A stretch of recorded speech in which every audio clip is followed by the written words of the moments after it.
we have a Louis Vuitton belt. This is in the Damier model and in the Ebene color, or the brown color. I'll be going over what it looks on with casual attire as well as formal attire because it looks terrific for both. And I'll be going over what to check to see if your belt is legitimate. There's 5 main things that we'll be focusing on today, starting from the packaging all the way down to the inside of the belt as well as the buckle. So let's take a look. This is the bag that I came with when I bought the belt. It's a very high quality bag. It should have Louis Vuitton embossed on it, so if you run your fingers across it, you can actually feel it coming outwards, not engraved in. It's in a dark brown color with a very solid feeling. It's almost like a thinner version of cardstock. The robe on the top are very nice. They're in a little lighter brown color. And what's really great about them is that it's wonderful material. It almost feels as if like a graduation tassel. Moving on to the box. We got a light brown color with black Louis Vuitton on the center left. And that's next to this leather tab. When you pull out the box, as you can hear, it should be a very rough, it shouldn't be stuck, but it's a very tight fit, so you can feel it opening. And it should be detachable. Inside the box, we got the dust bag. The dust bag should come with 2 strings with the same material as the bag, as the rope handles. And it should say Louis Vuitton at the bottom of the bag, not in the center. The color of the bag is a very light mustard yellow. It's more of like a gold color perhaps, but it's very light and it's good canvas-like material.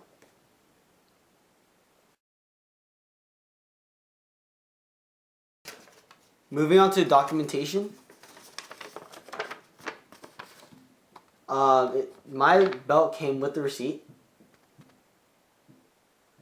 Make sure that it has the proper heading, as well as the sales associate's name and description of what you bought, as well as the unit price on the side.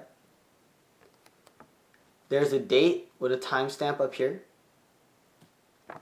and it says client copy. Towards the bottom, you can't really see on the screen, but if you tilt it up, if you look at an angle, just like in $100 bills and $20 bills, there's a watermark imprint right here. You can vaguely see it, the one right here. There's a whole pattern going across this way. It should also have the address and the location of the store on the back of the receipt.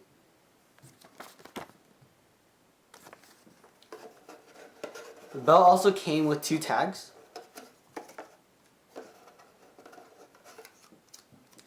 There should be a lighter color, the same as the box in the bag, that says Louis Vuitton. As well as another one that gives the stamp, as well as the description and a barcode. As far as that, there's no other card or there's no other form that shows authentication. So if you get that, I guess that's a giveaway for a fake. Moving on to the buckle. The buckle should be the exact same color. This is another dead giveaway for replicas, just like the inside of the belt. For this Ebene color, it should always be brown. It will never be black or gold. And the letters should line up perfectly. Inside of the buckle, another dead giveaway is that there should be 3 screws, and each of them are flathead screws, never Phillips heads.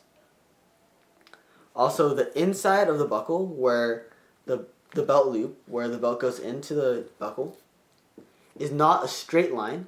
In fact, it is slightly curved.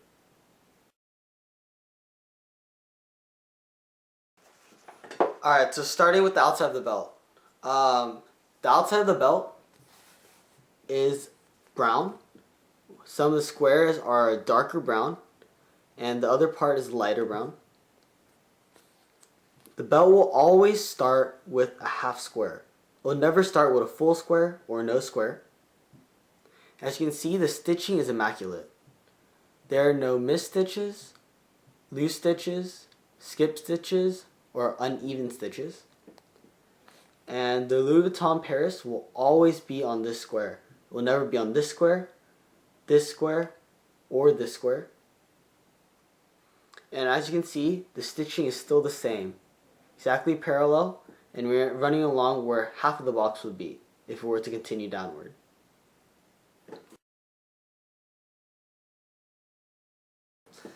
Moving on to the inside of the belt. For this ebony color, it will always be brown. It will never be black or cream color. That is a dead giveaway for a replica. On the inside of the center of the belt, you'll see Louis Vuitton Paris, and it will say made in Spain. I believe that all Damier belts are made in Spain. Correct me if I'm wrong. And we have the sizing here as well as the code. I believe the size on this is a 95 or 38 inches for all the Americans.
Hopefully this video helped you with whatever your intention was, whether you want to see what it looked like with formal or casual attire, as well as seeing if your belt was legitimate or not. If you ever have any questions at all, whether your belt is legitimate on that question, feel free to comment below with any questions you have. Send me an inbox message or to leave a video response, and I can check out your video to make sure that your belt is legitimate. The only one thing that I ask in return, other than a subscription or a like, which would be great, is for you to not disrespect this channel or to disrespect this video by claiming this belt is fake. I feel that I went over a lot of different aspects to prove that it was legitimate, and that's all I ask.